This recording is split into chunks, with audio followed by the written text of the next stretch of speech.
Work boots were still on the mat by the back door. I'd left them there for 31 years, and nobody had ever moved them. When I came back from my things, they were gone. I stood in the kitchen doorway for a moment, looking at the empty mat, just a rectangle of rubber, clean where the boots had always sat.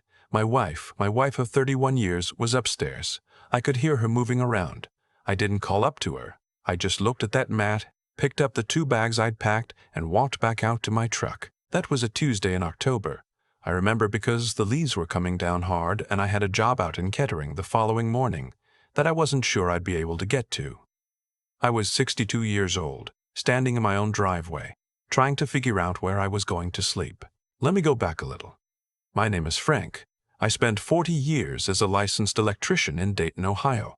Built my business from nothing, just me and a toolbox, and a used van I bought off a guy in Trotwood for $4,000 cash. By the time I was in my late 40s, I had 6 guys working for me and a reputation in Montgomery County that I was proud of. I paid my taxes, I paid my guys on time, and I came home every night. My wife and I had been married since I was 31. She was a good woman for a long time. We had our rough patches like anyone does, but we made it work. What we didn't have was children together. She had a daughter from her first marriage, Amber, who was 19 when we got together. Amber and I were never close, but we were civil. She lived in Atlanta for most of her adult life. We'd see her Thanksgiving, sometimes Christmas. That was the arrangement, and it worked fine. Then, about 4 years ago, Amber's marriage fell apart. She and her husband had been together almost a decade. I don't know the full story, and I never asked. What I knew was that she called my wife crying one night in February, and by March, she was back in Ohio. My wife asked if Amber could stay with us for a few weeks while she got back on her feet. I said of course. She was family. The few weeks became 2 months.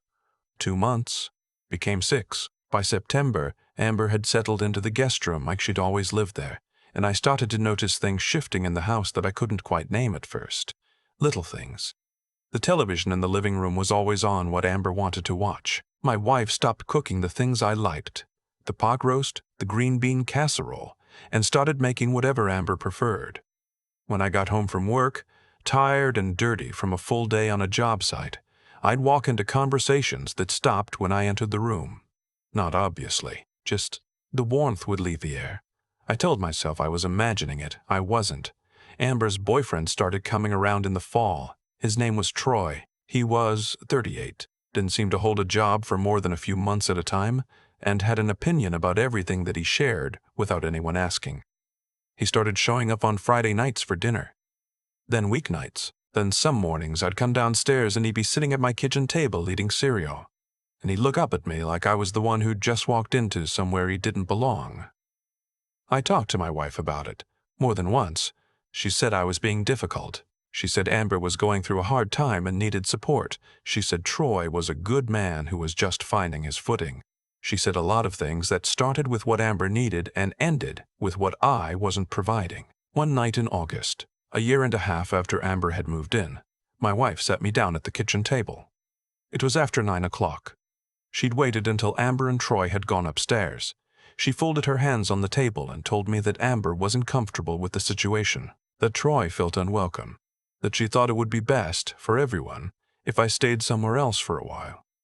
I looked at her for a long time. "This is my house," I said. "I don't mean that as a figure of speech. I mean I bought that house in 1987, 8 years before I even met her. I paid off the mortgage in 2019. My name was on the deed. My name only, because we'd never gotten around to changing it, and honestly, I'd never thought I needed to." She said she knew that. She said she wasn't asking me to give it up.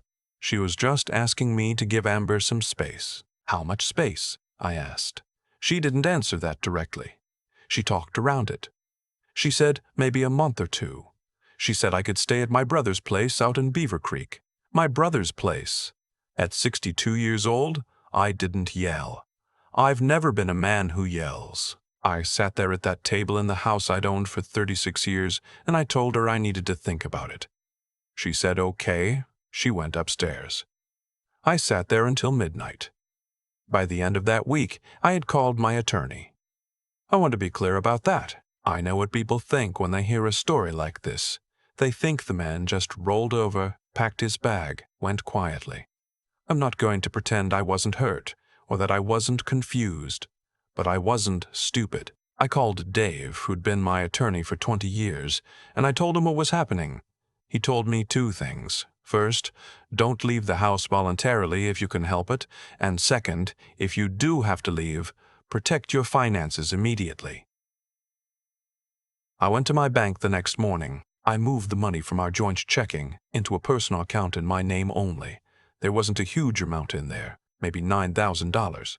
But it was ours, and I wasn't going to let it disappear while I figured out what was happening. The savings were in a separate account that was already in my name because it had been set up through my business years ago. That I left alone. I'm not going to walk through every conversation from that month. There were a lot of them, and most of them ended the same way, with my wife telling me I was being selfish, and me telling her that asking a man to leave his own home was something beyond selfish, and neither of us getting anywhere. Amber stopped coming downstairs when I was home. Troy, to his credit, at least had the sense to stop showing up every day. What finally broke it was a Thursday night in late September. I came home from a long day. We'd been rewiring a commercial building out in Centerville, and I'd been on my feet since 6 in the morning. I walked in the back door and I could hear voices in the kitchen. And then I heard Amber say my name in a tone of voice that I recognized. The tone you use when you're complaining about someone to someone else. I stood in the hallway for a moment. I'm not proud of that. But I heard enough. She wasn't just uncomfortable. She wanted me gone for good. And my wife of 31 years, was saying things like, I know, and you're right, and we'll figure it out. I went upstairs. I took a shower. I thought about what my life had looked like. A year and a half ago, before any of this started. I thought about what Dave had told me. I thought about the house, and the deed, and the 36 years I'd spent taking care of that property. And then I made a decision. I didn't fight it. I know that sounds strange after everything I just said, but I had looked at the situation clearly and I understood what was happening. My wife had made her choice. Maybe not consciously, maybe not all at once, but she had made it, and I could spend the next year of my life fighting in that house, sleeping down the hall from a woman who was telling our guests that I needed to go, or I could move on my terms, quickly and cleanly. I called my buddy Dennis that night. He had a 2-bedroom apartment he'd been renting out in Huber Heights that had just come open. He let me have it month to month for $900. I moved my essential things on a Saturday while my wife was at her sister's. I didn't say where I was going. I left a note on the kitchen counter with my attorney's phone number on it. That Tuesday, when I came back for the rest of my things, the boots were already gone from the mat. I filed for divorce 11 days after I moved out. Dave handled it. He was good, because the house was in my name only, and because we had no children together. The process was cleaner than it might have been otherwise. My wife hired her own attorney. There were some back-and-forth negotiations about the years we'd been married and what she was entitled to from my business assets. It took about 8 months, and it cost me more than I'd like to admit. But it resolved. She kept some of the furniture. I kept the house, though I ended up selling it 2 years later because I didn't want to live there anymore. Too much of everything in those walls. The first winter was the hardest. Not because of the logistics. The apartment was fine. Dennis gave me a good deal, and I was still running my business. It was the quiet that got to me. 62 years old, eating dinner alone in a 2-bedroom apartment in Huber Heights, watching the news. I'd been with that woman for 31 years. Even when things were bad at the end, there'd been noise in the house. Another person moving around. A light on in another room. There was none of that in the apartment. I called my brother more than I probably should have that first few months. He never complained. He'd sit on the phone with me for an hour sometimes, just talking about nothing. Work. His grandkids. The Bengals. He knew what I needed, which was just to hear a familiar voice. I kept working. That was what saved me, I think. I had jobs lined up through the spring, and staying busy meant I didn't have time to sit in that apartment and feel sorry for myself. I'd get up at 5:30, make coffee, drive to whatever job site we were on, work until 4 or 5, come back, make something simple for dinner, go to bed, over and over. It wasn't a life yet, but it kept me going. The business had always been my anchor. In the first year after the divorce finalized, I started thinking about what I actually wanted to do with the rest of it. I was 63.